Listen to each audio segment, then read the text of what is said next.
Delators, thank you for your love and support. I appreciate you all. It is so exciting how leaders in Africa are sacrificing their lives, their everything, their energy to give us the freedom we are looking for. Those in Mali, Niger, and Burkina Faso. We read about how leaders rose up to sacrifice to give us everything that we are looking for and for us to be free as Africans. But in our time, we have seen 3 heroes who rose up to give us all these things that we've read about. Mali, Niger, and Burkina Faso are all in alls, are doing everything possible in their power. And we need to be grateful to these our leaders for always standing by to give us the freedom. Our all in all sent a delegation. The Prime Minister decided to meet the Burkinabes in the diaspora to have a word with them, to tell them the progress that they have made and how they are ready to make sure that the people in Burkina Faso are safe, both in town and in the villages. They are not resting. They will make sure that the people in Burkina Faso are safe, not just in speech, like we have been seeing those in the democratically elected do. Dear brothers and sisters, dear comrades, I would like to first of all, invite us all to have a pious thought for our heroes, namely those fighters who are on the front lines, who are fighting on all fronts in Burkina Faso, at the cost of the supreme sacrifice to keep Burkina Faso standing, to regain the integrity of Burkinabe territory, and above all to regain our dignity.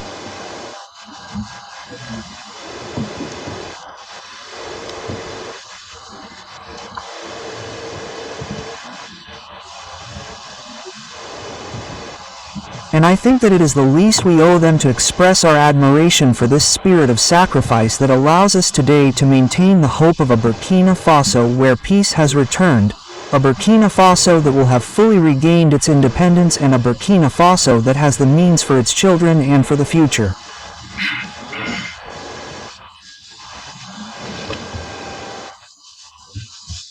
I would also like us to have a pious thought for Mr. Marcel Ouedraogo, who is one of the delegates who would certainly have liked to be here but who unfortunately was torn from our affection.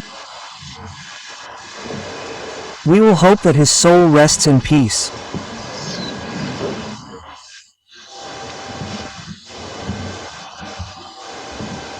This is an opportunity for me to express my great pleasure at being here with you tonight and, above all, at having this opportunity to speak directly with you, the ambassadors of Burkina Faso and the U.S. ambassadors here in the United States.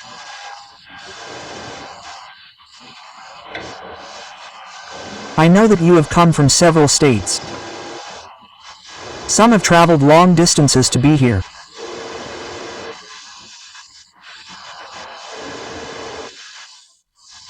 This is proof of your unwavering attachment to your beloved homeland of Burkina Faso, but also of your resolute commitment to ensuring that the current momentum can achieve the objectives set.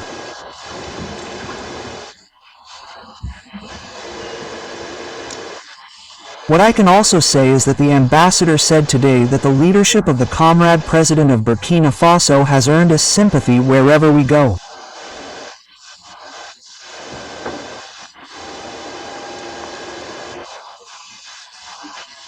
Which is why, when we ask the comrade president of Burkina Faso how he feels about this return, he always says that he sees it as a heavy burden. That means that he has no right to fail.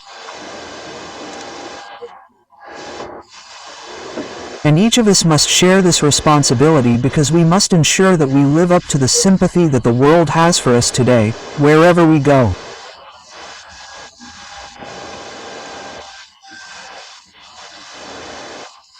This is an opportunity to convey to you the fraternal greetings, thanks and encouragement of the comrade president of Burkina Faso, who has mandated me to deliver the Burkina Faso Declaration to this 80th United Nations General Assembly.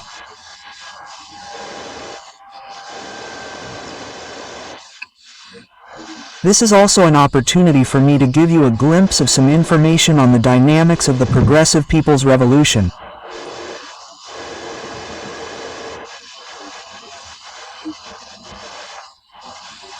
I am convinced that, even thousands of kilometers from Ouagadougou, Burkina Faso, You are witnessing, every day, the progress that is being made on all projects, whether on the priority project of securing the territory, or on the various projects for development and improving the living conditions of Burkinabes in cities and the countryside, or on the security front.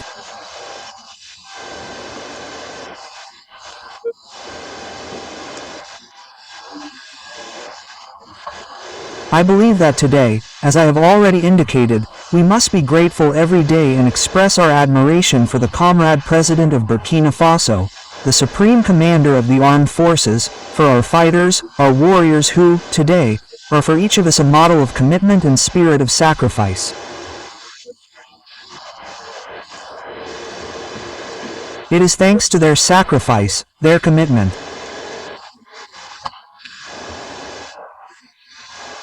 It is thanks to all the efforts of the Burkinabe people as a whole that have enabled us to reorganize this army, to equip it, and to ensure that we have the necessary personnel by mobilizing volunteers to defend the homeland and its heroes.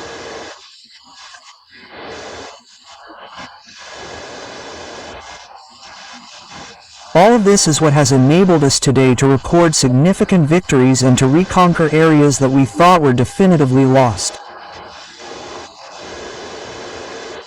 This is to tell you that today on the security front, there has been great progress. Of course, as they say in Moray, it is easier for those who want to spoil than for those who want to fix. So all it takes is someone firing a few rounds somewhere and we make a lot of noise.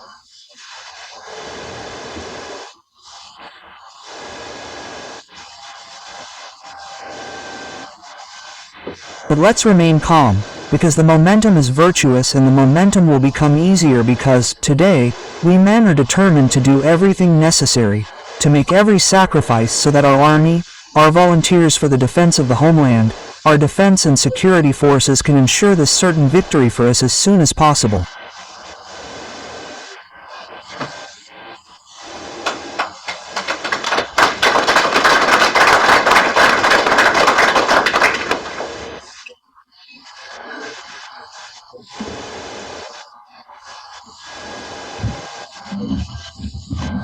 This is also an opportunity for us to tell you that beyond security issues, as Captain Ibrahim Traoré said, our mission is to secure the territory, but it is also a mission of structural and sustainable transformation of our country to create the foundations without which we cannot hope for development, without which we cannot hope for a lasting improvement in the living conditions of Burkinabes, and above all without which we will not be able to ensure that every Burkinabe feels useful and that no Burkinabe is left behind in Burkina Faso.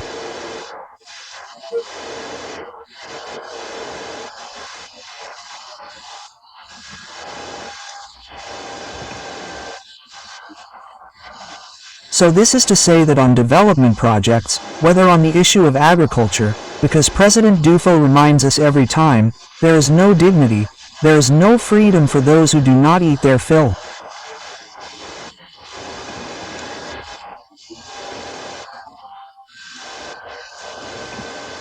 That is why historic efforts, colossal efforts are being made to support our valiant producers, to create the conditions for better water management, without which we cannot claim to achieve food security today.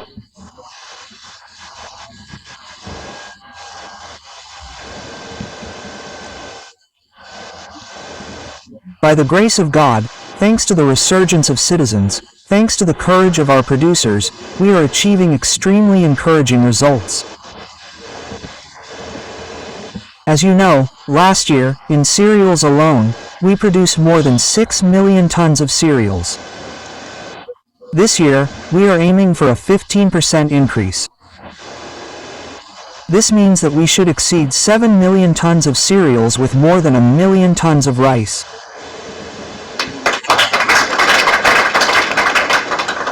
Currently in the field, you see the Minister of State, the Minister in charge of Agriculture, running around the fields, and I think, when I say he is running, the term is not overused, to ensure that producers everywhere are in the best possible conditions to produce and produce in quantity.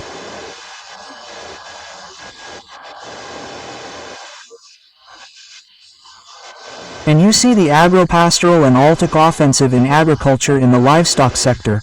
We have provided historic responses in terms of vaccination with heavily subsidized doses. We have invested heavily to protect Burkinabe livestock from a certain number of episodes. Whether in terms of fish farming, you can see the efforts made, in terms of floating cages in many areas on bodies of water, and today we are producing fish like we have never produced in Burkina Faso.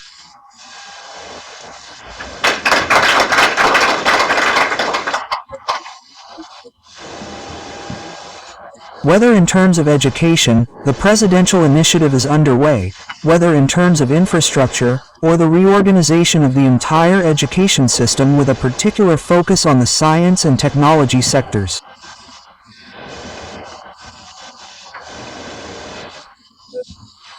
That is why there is a ministry in charge of secondary education, vocational and technical training, because as President Doufus said, if we remain in general education, we will never be able to achieve the goals we have set ourselves. We need to create a critical mass of scientists. We need to create the conditions for Burkina Faso's people to innovate and propose practical solutions to Burkina Faso's health problems. You are witnessing all the vigorous actions that are being taken. Today, almost 12% of the national budget is devoted to the health sector. And beyond that, there are major innovations with mobile clinics.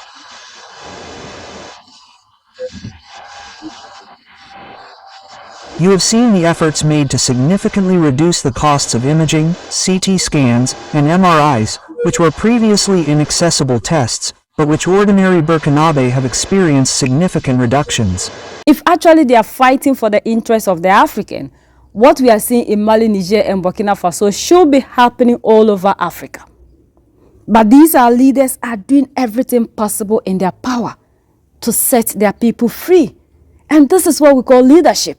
Leadership is not about how you stand before people to talk. Leadership is not about what you know in speech, but what you do in action. That is what makes Mali, Niger, and Burkina Faso different from the other leaders that we have. And that is why these people are not after the democratic elected. And we always claim we have peace without understanding that we are obedient. That is why we have peace. The day that these democratic elected will rise up to do what we are seeing in Mali, Niger, and Burkina Faso, the peace that we celebrate will die off. So that should tell us that these leaders are not fighting for the interests of the African. They are there to please their masters. And this is what we fail to understand. But Mali, Niger, and Burkina Faso are doing everything possible to restore peace, to give their people the best that they deserve, to make sure that the resources that are in these countries benefit them. This is what leadership is all about, and not how to defend us in speech, yet in action, you do nothing. Like other people, when they are looking for power, will tell us that we should declare illegal mining as an emergency whatever, and the moment they give them the power, they come back and say they don't need to do that. But when they were in opposition, they know how best this illegal mining was causing harm to the people. But these are the same people that we cherish the most, because we love parties so much, to the point that when they are even doing us wrong, just simply because we have love for parties of the state, we still hail these people. But these are not the people that are in Mali, Niger, and Burkina Faso. So those of us who love Mali, Niger, and Burkina Faso, Assimi Goita, Abdurrahmani Chane, our two generals, and Captain Ibrahim Traore, yet we still turn back and hail the leaders that are leading us in our democratic countries, we need to wake up, because we don't understand the system that these people are using on us. They are doing nothing for us. That is why we claim we have peace. They are obedient. Let them rise and fight, and you see. The day you see the West and America targeting your leader, that is the day you get to know a true leader that is leading your country. But until then, we all are still hoping that we get leaders to lead us. Mali, Niger, and Burkina Faso are doing everything. They are not in the office to promise them things 50, 30 years when they know by then they are no longer in office. They are not there telling them they should give them how many chances, but they are there to solve the problems of their people, and they are doing it now that they need them most. United we stand, divided we fall, and united we keep standing forever and ever. The greatest enemy of the African is mental slavery. So let's decolonize ourselves from mental slavery. So that's the latest around the world and in Burkina.